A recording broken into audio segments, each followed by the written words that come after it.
Good afternoon, all. Let me start with a quick statement. The President called Ugandan President Museveni this morning and expressed his sincere condolences for the loss of life and offered to provide any support or assistance that the Ugandan government requests.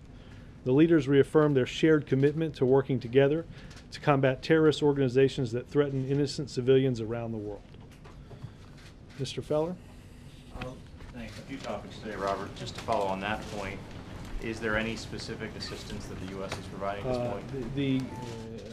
I'm told that the FBI will assist in the investigation of the bombings yesterday. On the oil spill, obviously BP is working on this new cap today. What's the view from the White House? How confident are you all that this is going to work? Well, let's take this in a couple of different stages, because the containment capacity prior to let's go through Friday, right, which included the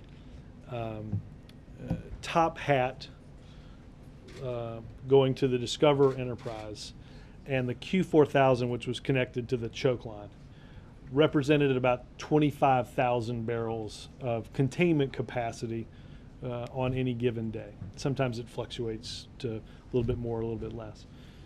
The containment capacity in the new structure, the ceiling cap will draw to two different boats and increase the containment capacity from roughly 15,000 to between 20 and 30,000. The Helix producer, which is not related to the ceiling cap, was coming online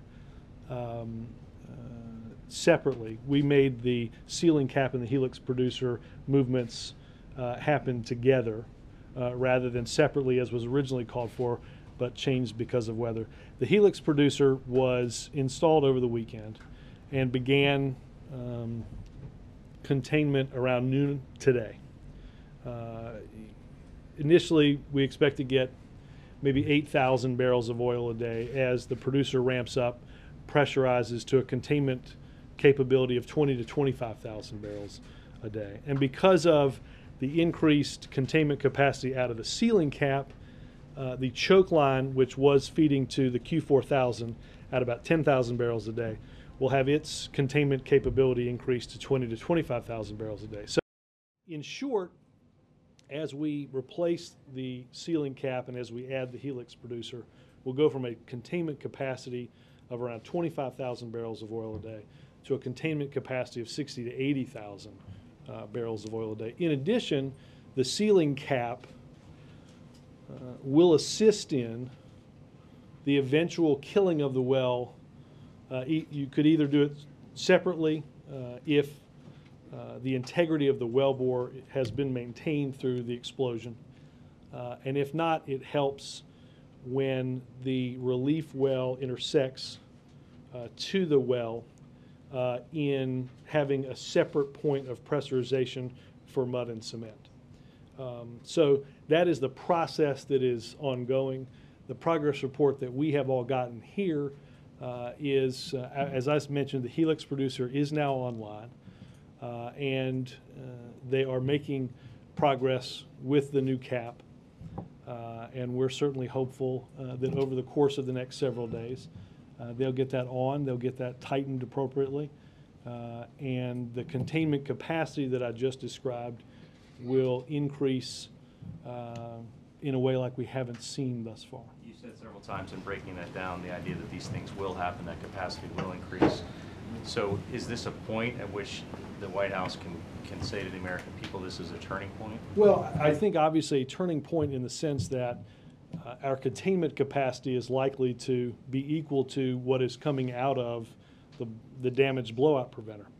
Obviously, I think, well, twofold. There's obviously we still at some point believe the permanent solution to that well is to cap it. And obviously that's going to, I wouldn't change the original time frame of intersecting the well and capping it by mid-August. And then obviously you've still got hundreds of thousands of gallons hundreds of thousands of barrels of oil in the water, and we will continue to deal with that oil as it makes its way around the Gulf, as it hits landfall in several of the Gulf states. Over the weekend, obviously, there was an increase in skimming and in situ burns that in order to try to gather the increased capacity that was coming in taking the top hat off, which did increase the flow by about 15,000 barrels of oil a day. I wanted to switch topics to one other point, a couple leftovers on the Russian spying incident. I've heard you say a couple of times that this whole incident will not affect the improving relations with Russia, but I'm still unclear as to why it won't. I mean, these folks were caught in the United States, spying on the United States. Why wouldn't that affect, or if not erode, the relationship? Yeah, well, look, not to say that, certainly not to give you the impression or anybody the impression that we don't take that seriously and that we didn't handle that in a serious way. We certainly did. I think the president strongly would commend the law enforcement community for their activities. Obviously, we have an important relationship that we have worked hard to improve and need to maintain, and the president will continue to focus his energies on that based on the reasoning that that's good for the American people. Is there any update on where the folks who have come back to the U.S. are resettling? Was there any debriefing of them? None that I have heard. Robert, with Congress back in session, can you talk about what the president's preferred timetable for extending the middle-class tax cuts is? Does he think that Congress should try to do it in the next few weeks, or does he think it would be better done in the context of the Deficit Commission's recommendations in December? Look, I think that if you look at the schedule that is likely to take place over the course of the next several weeks, I don't know whether I'd push it that far or not. I would just say that if you look at what needs to get done in the short term, meaning the next 3 to 5 weeks, depending on the House is here for 3, the Senate for 5. Obviously, we would like to see Wall Street reform finished, and I think obviously are making good progress on that. Senator Brown from Massachusetts came out, as you know, this morning in support of financial reform. There will be another attempt to extend unemployment insurance to the long-term unemployed. We'd like to see the small business lending package approved by Congress. There will be an energy debate, obviously, at some point. I know I'm forgetting something besides, obviously, Kagan. There was, I can see the list I have on my desk, and I know there's one that I'm forgetting. But no, it wasn't that the one I was forgetting. It was, there's one in addition to that. Obviously, the president would like to see progress on getting the START treaty through the Senate as well, something that is a big priority of his. My sense is that debate on the tax cuts is likely to happen later in the year. Also, I've got a question about... I will say this, I mentioned this to several people. You know, I did think it was an interesting thing to see over the weekend that Senator Kyle, who has insisted on extending unemployment insurance, that be paid for, did not believe that extending the Bush tax cuts for the wealthy, and when I mean that, I mean the Bush tax cuts for those making above $250,000 a year, that extending that permanently did not need to be paid for. I think that is an interesting prioritization of your economic values. Is the president open to any kind of deal with the Republicans on the tax cuts for the wealthy in exchange for other things that the Deficit Commission might suggest? Well, I think it's premature to get too far into that. Again, I think the tax cuts will likely happen sometime. That discussion will likely happen sometime in the fall, and then I think the Deficit Commission sometime in December. Okay, and just one more question about President Medvedev's comments about Iran. He said that they're gaining the ability to build a nuclear weapon, and I'm just wondering what your reaction to that is. Well, first and foremost, I believe that his comments demonstrate the international consensus and a unity of purpose in the international community in addressing Iran and its illicit nuclear weapons program. With the help of Russia and China, we have instituted the strongest sanctions ever placed on Iran, sanctions that will have bite and that will greatly complicate their ability to do business around the world and have a real impact on Iran's ability to pursue this type of capability. Again, I think it demonstrates the progress that we've made internationally in bringing along a community of nations, as well as taking concrete steps to make it more difficult. Yes, ma'am. On the 6-month anniversary of Haiti, all our reports say that the money is still being so slow getting into the country. $700 million of U.S. donations still haven't been put into the country. Well, obviously there's some money is tied up in the legislative battle around around supplemental appropriations. That was the one I forgot that in the next 3 to 5 weeks that is on tap. Obviously, the supplemental bill. Look, I think the 6-month mark reminds us of several things. First and foremost, this was a tragedy of unspeakable proportion.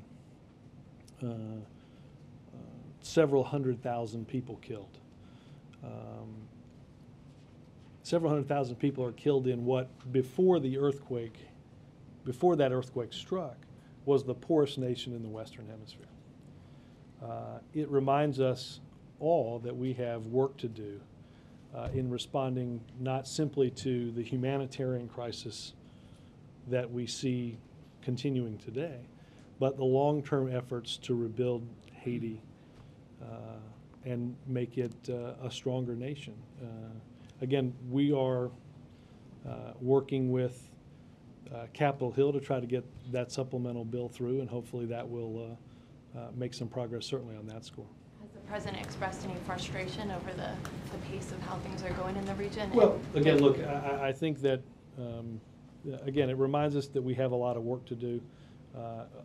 It reminds us that the situation that we found in Haiti long before that earthquake struck called for the type of action that President Obama and several of his predecessors, President Bush and President Clinton, have been attuned to. Does he have plans to visit the region anytime soon? Not that I know. Robert, what's different about the offshore drilling moratorium being Well, here, issued let me. I today? think April's got a Haiti. Do you have a Haiti question? Yeah. There are reports that former President Bill Clinton is very disappointed with the progress. Does it take President Obama to come down to Haiti, to go to Haiti, to make things move faster? And why hasn't he gone to Haiti as of yet, 6 months in? Well, again, whenever a president goes into a place like that, you create. We have not wanted to go in and create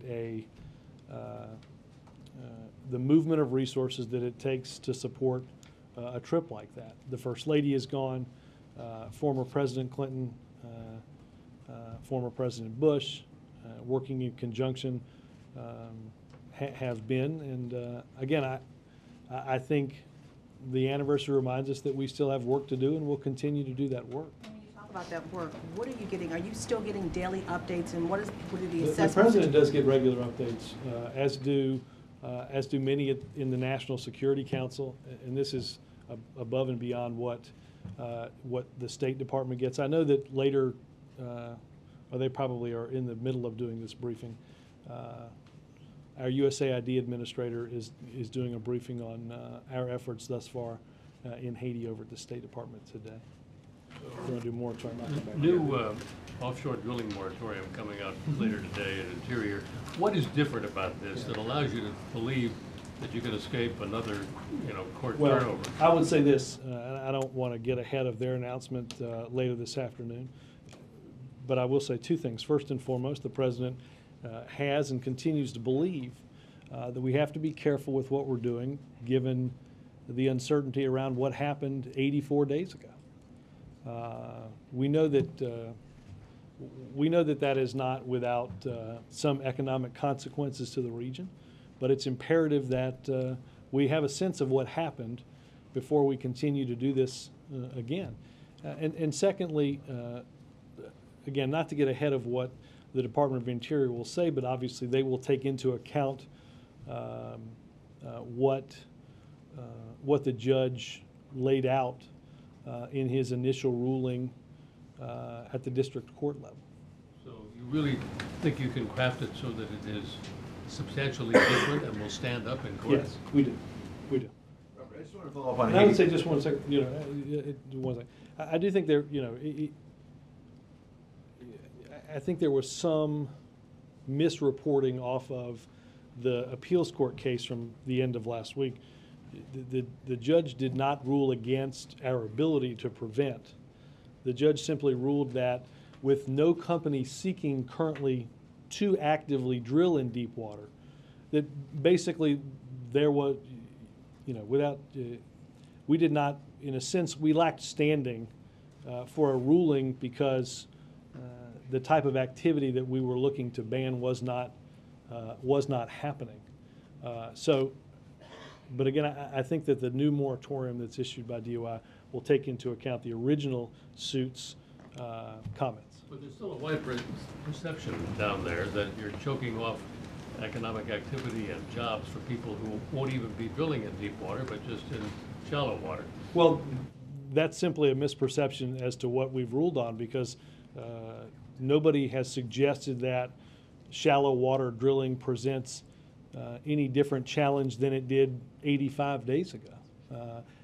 Our moratorium has nothing to do with shallow water. Obviously, if you're drilling at a shallow water, and one of the things that makes our response to the Deepwater Horizon so difficult is the blowout preventer sits 5,000 feet below the surface of the ocean. In shallow water drilling, the blowout preventer sits on top of the water. So if there's a problem with a blowout preventer, access is unencumbered.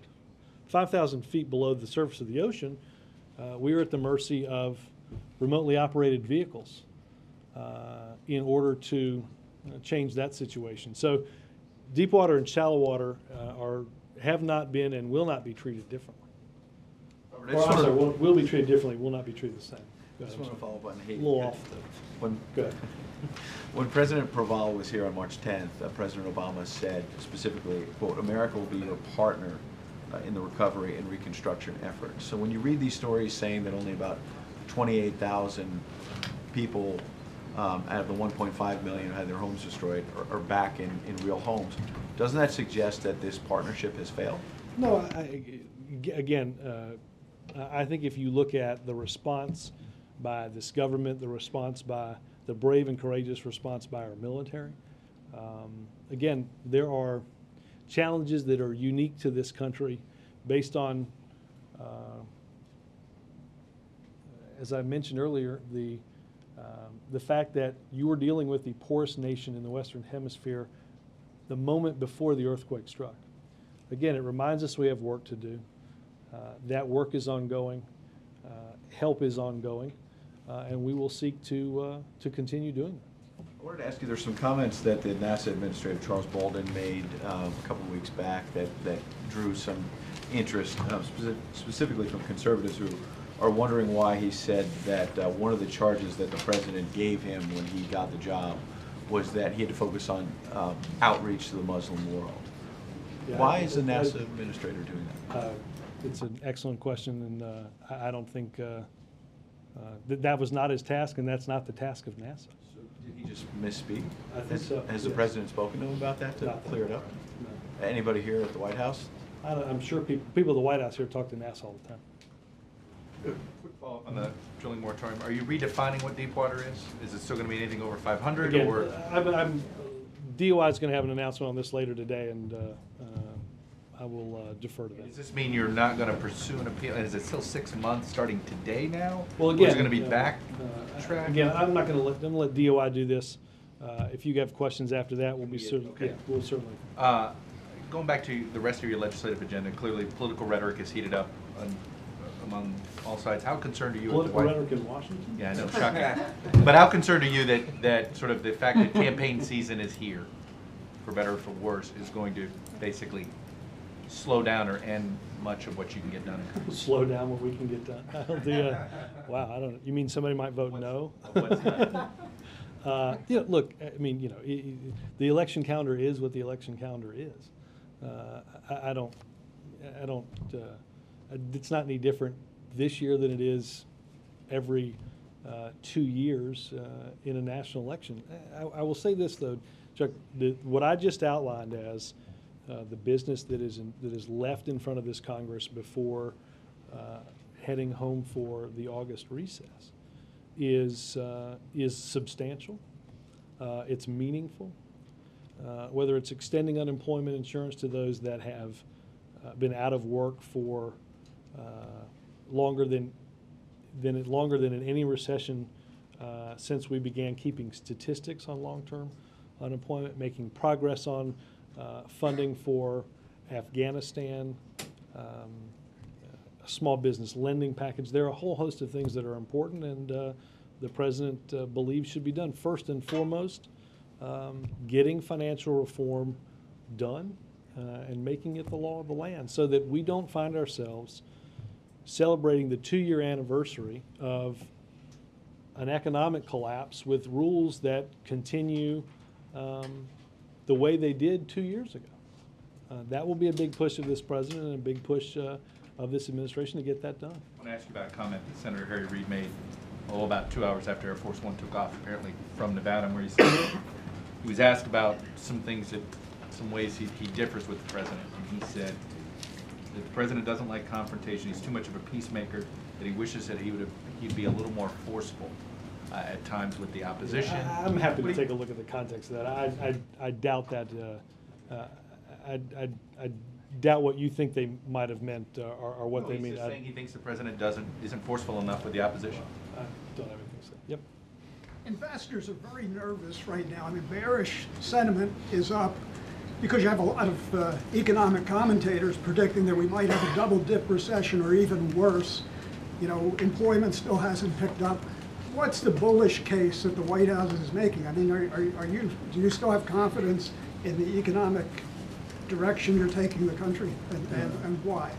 Well, because I think if you go back and look at where we are and where we've been, you can no doubt see an improvement in whether you want to use the statistics on economic growth, whether you want to use the statistics on private sector hiring. I think on each of those cases, there's no doubt whether you look at the last 6 months of 2009, the first 6 months of 2009, the last 6 months of 2008, you find yourself in a markedly different situation, both on economic growth and on private sector hiring. Now, as I said this weekend, we're not unfurling the mission accomplished banner. Seeing an increase and an improvement in our economy does not mean that the job is done. And I think it's important to understand, I probably have said this more than anything that I've said in this room for the last 18 months. We did not get here overnight. We didn't even get here as a result of what happened in September 2008, just by what happened that month. This was a long time coming, and the hole that it left in our economy, particularly with jobs, was as deep as it has ever been. That is going to take some time. The president has put us on a course toward an improving economy. We have to remain vigilant. That's why financial reform is important. That's why unemployment insurance is important. That's why small business lending is important. Important task that Congress needs to get done before August. You know, you've had some days to digest what the business roundtable sent over. You know, things that the administration is doing that is an obstacle to growth and hiring. Are you having second thoughts either about the direction, your policies, or even the policy advisors that the president has? No. Again, I'm happy to compare the environment that business operates in now and the environment that they operated in say, the end of 2008. I think corporate profits are a pretty good example of an increased business activity. And I'm not entirely sure that the Business Roundtable would look at the list that they sent over and think that was necessarily their best case. I don't necessarily think putting equal pay for women as a drag on the economy is necessarily a message that they fully want to carry forward. Sure. When you talk about corporate profits rebounding, actually analysts would argue that the rebound in corporate profits is predicated mostly on cost cutting and job cuts rather than top line growth. In other words, the revenues that companies are coming in. So well, but no. You can't tell me that the consumer demand and economic growth on July 12th, 2010 is as it was October the 12th, 2008. You simply can't sit there and make that.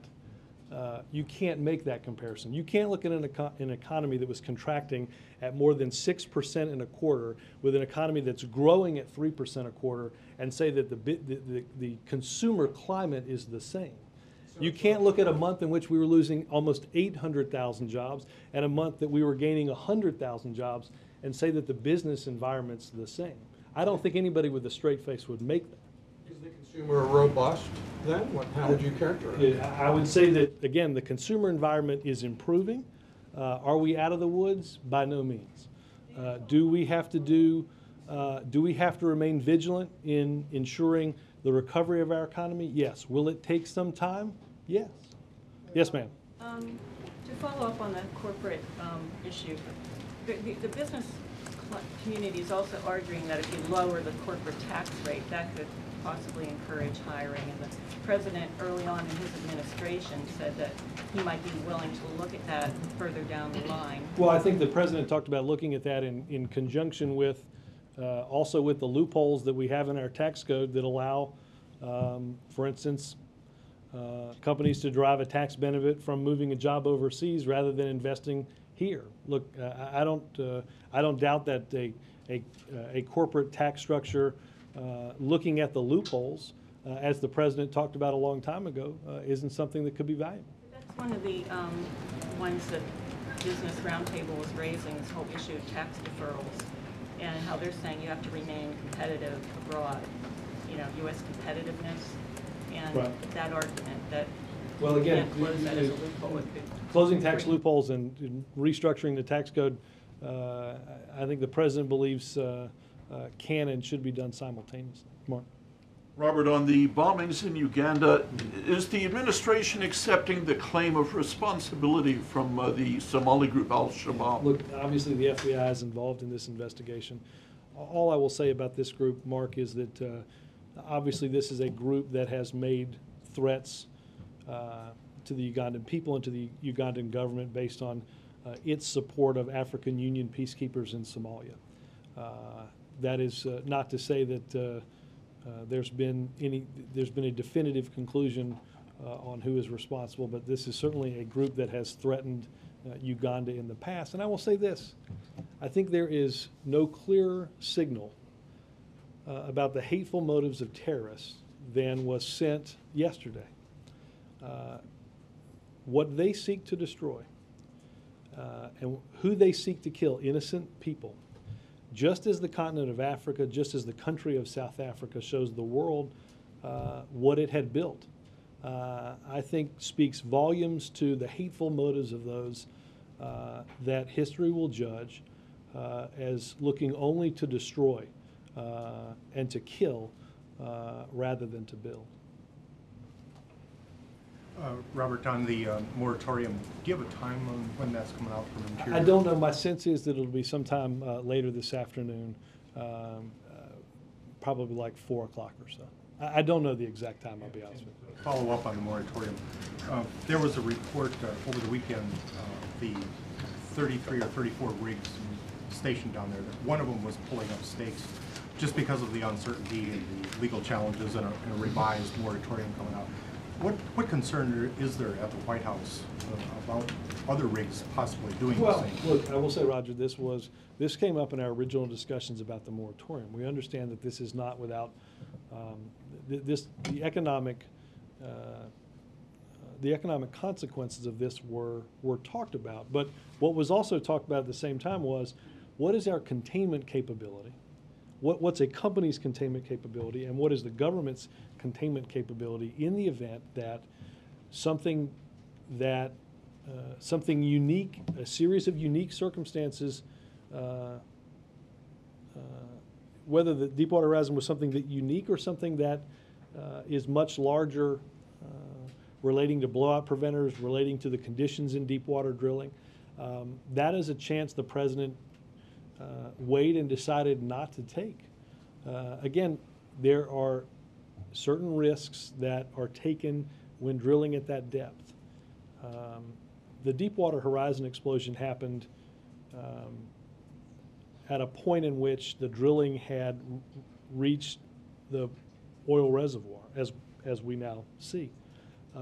There are obviously risks as one gets to that reservoir, but the president believed in weighing all of those circumstances that pausing deep water drilling during an investigation made sense based on many factors, including containment capability. So you're not overly worried about rigs pulling up? Well, I would say that it was a concern, but on the scale of concern, having something like this happen again before we know what happened at the Deepwater Horizon site, the president believed did not make a lot of sense. And one more, if I may, separately.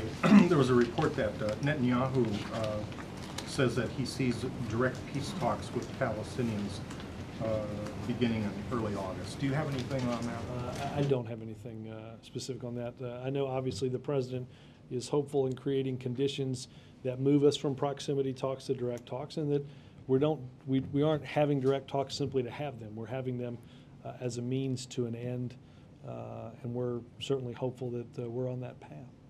Major. Robert, the New York Times reported this morning that Democratic governors privately expressed some anxiety about the lawsuit against the Arizona immigration law at meetings with two senior White House officials. They were anxious about the climate economically, the issue of immigration, the timing of the lawsuit. Has any of that been conveyed to the senior administration officials here or the president, and what's your reaction to that level of anxiety? Just I will say that from the reading that I got from the individuals that were at the meeting, that this came as a fairly small part at the end of a meeting. Look, our reaction is that we understand the frustration of all of those involved, Arizona included, in the federal government's inability to comprehensively deal with the problem of immigration. The president believed, and the Justice Department believed, that you could not have 50 states piecing together patchwork immigration laws. And that's what the suit was filed. That's why the suit was filed. So this came up at the tail end of a meeting. You That's would describe my it as incidental to the concerns I would raised? not say that it took up even a huge part of, or even a big part of the meeting. Are these concerns the administration takes seriously, or do you think they're somewhat an overreaction at this government, at the Look, gubernatorial I have level? not spoken individually with governors. Again, everybody in a political season and in the calendar has certain equities. Arizona acted, again, based, I think, on large parts and frustration in the federal government's inability to deal with this situation. We understand that. But while the timing of these things may be inconvenient, this administration is here to do what it thinks is right, not simply to look at the calendar and then to decide what is right. Why did the administration ask the Business Roundtable to submit, or did it, in fact, ask the Business Roundtable to submit a list of regulations it would like to have reviewed? And would any of that fall within the issues that are currently pending before Congress? You wouldn't reopen financial regulatory reform, would you, to meet these needs? Okay. What other kind of things? And I think, quite frankly, we've worked with people like the Business Roundtable in implementing the health care law, such to the point that I think they have found our discussions with them and with folks like Nancy Ann to be extremely helpful in understanding how this law is going to be implemented. Look, during the transition, the then soon-to-be administration said that we would look at and evaluate regulations from all perspectives. to ensure that we had a common sense review. That review continues even now. But I will say, while the president has always said he would look at any list of regulations that people believe to be onerous, obviously we have to ensure the health and safety of this country, and we will evaluate any regulation based on that scale. Just to clarify for me, you're looking at things you've proposed that they're concerned with, correct? Or this is a regulatory conversation about regulations that predate your administration? Well, or are you trying look, to respond again, to things I that think you're if somebody proposing? came to this administration to make a case for onerous regulation, we have been and we always will be happy to take a look at that. That's not to say that we're going to walk away from our obligations at ensuring the nation's health and safety. Doesn't concede any points as to whether or not you've been over-regulatory. Again, I think you'd know my position on that. You can go ahead and state it. You can go ahead and state it if you want. I'll let you. One last question. Make You sure talked good about voice. political equities a second ago. You said yesterday on Meet the Press that enough seats are in play that Republicans could take control of the House. Some of the people who have equities in that work at the DCCC, and they're not so happy to hear you so declare. Do you really believe Republicans could take control of the House? I think I did what is maybe uncommon in this town, and yesterday I opened my mouth and stated the obvious. I do not believe that you all are now scurrying around to cover this election markedly different based on my having said that there are a number of seats that are in play. I think, understand this, I think this is going to be an election where, as I said yesterday during my answer, there'll be a choice. There's going to be a choice about whether you want an economy that looked like the last 6 months of 2008 or the last 6 months of this year. You're going to have a choice between the leadership that we have now and the leadership that believes that that BP should be apologized to first and foremost, and that the type of calamity wrought by the financial meltdown in the end of 2008 is analogous to the size of an ant. Those are choices that the American people are going to get a chance to hear and make in November. Peter. Robert, you said earlier ticking off priorities for things in Congress you all wanted. You mentioned make progress, wants to see progress made on the START treaty. What is the current thinking about that in terms of timing? Is that something that could happen this summer? Is that something that I think it is our hope that that we can make progress, meaning getting this to the president's desk this summer. Again, we have what I outlined is a very busy Senate schedule, made more difficult by the fact that we don't have a full Senate at the moment. That's going to that may well delay moving forward on some of these topics. I believe the president still strongly feels that we will get START done this year. something that could happen after the election in the lame duck session? Well, the Senate will be back after the August recess before they go home, and I certainly think there's an opportunity to do it then as well. I ask on do you think there's any impact, the White House worry about any impact of the spy scandal? What would you say to critics who say that this whole episode has shown that we can't trust the Russians, so why should we approve a treaty with them that involves some degree of trust? Well, again, to quote Ronald Reagan, there's both trust and there's verify, and there's certainly plenty of protocols within the treaty that allow us a robust verification protocol that ensures that each side is living up to the spirit and the letter of the treaty. And you're good. Two quick questions, thanks. One is on immigration. Robert, do you think this, whatever is going on in Arizona is going to affect or is affecting the U.S. relations with other countries or national, international policy? Well, look, obviously, I think the Mexican government has spoken to this. I'm, would point you toward them for their viewpoint on that. As far as small businesses are concerned, they are still blaming banks that they are not still lending them. but President Obama had spoken and said and told the banks that small businesses need to be helped.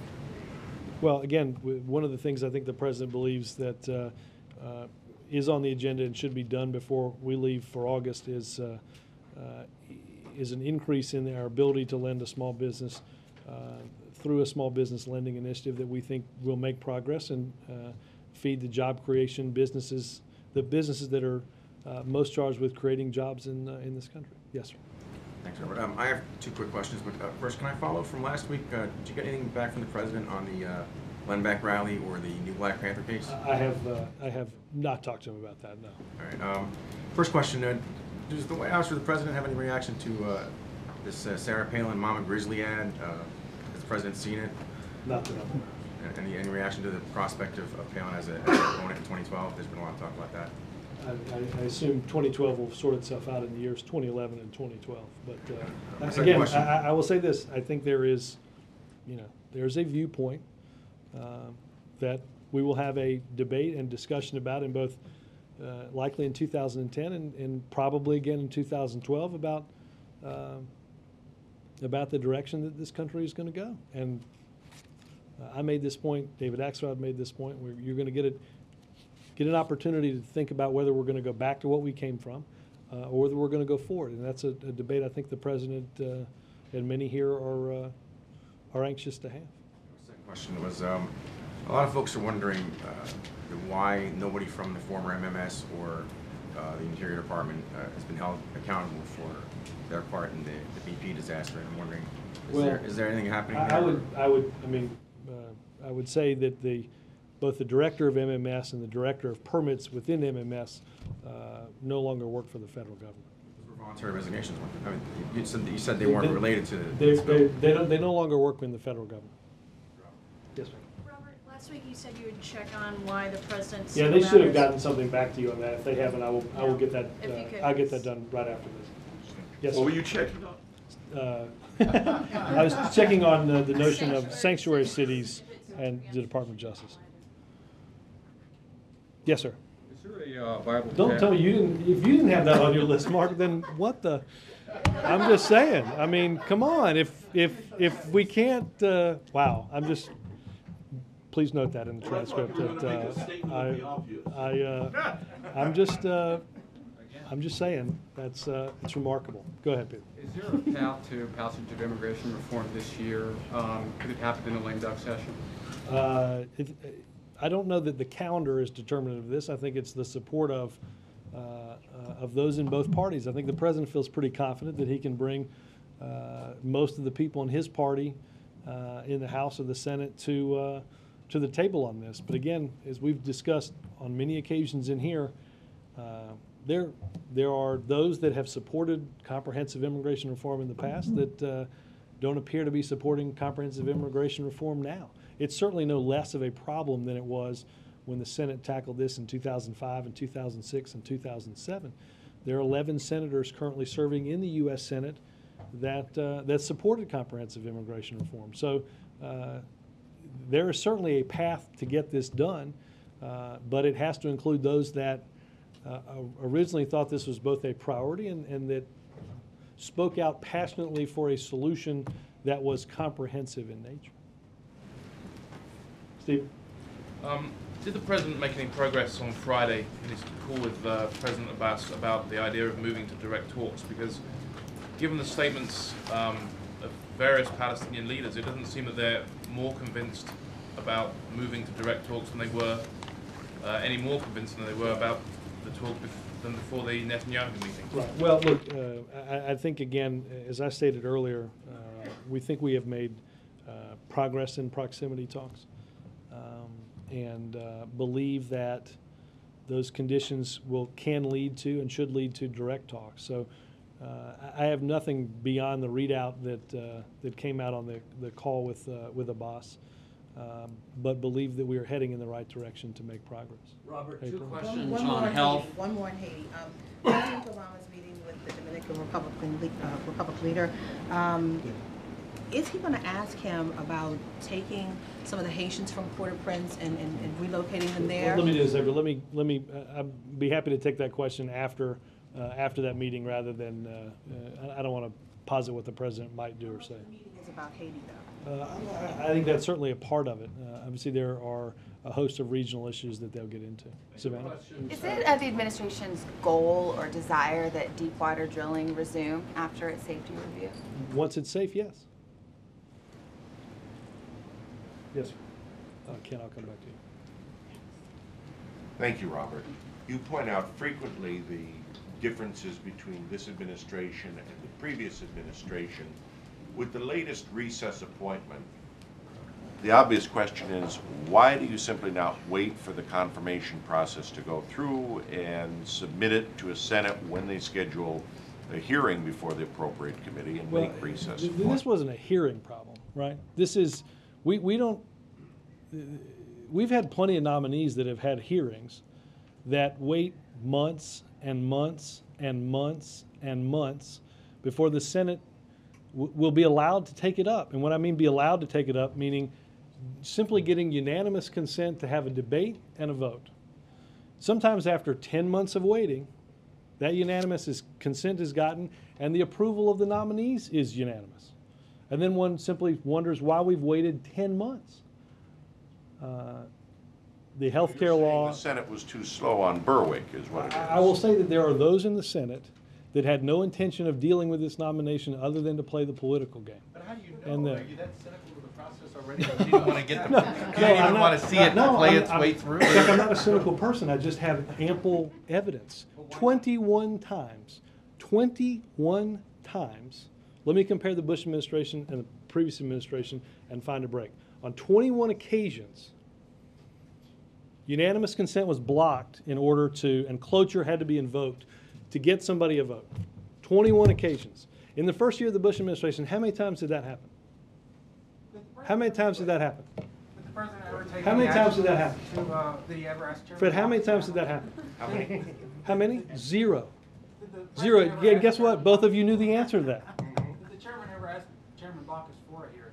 Did who? Did the president ever ask the Not to my chairman for a knowledge. hearing? Well, Yes, sir. Robert, on Israel and Iran. excuse me, Robert, how can you complain then about the process when the president Because didn't? as I said, this wasn't a hearing. This wasn't an issue about a hearing. This is your latest attempt to decide that the process was being upheld because there hadn't been a hearing scheduled. The hearing wasn't a problem, right? There would have been a hearing, he would have gotten out. And guess what? Months and months and months would have passed before anybody would have consented to simply taking up the nomination. Now, we passed a law, Healthcare Affordable Care Act, that has to be implemented. There are things that have to be implemented by the first of the year per the law. We are not going to wait for those in the Senate that want to see this delayed and delayed and delayed before something, let me finish my answer, before this is taken up. Now, I know there's these grand conspiracy theories, right?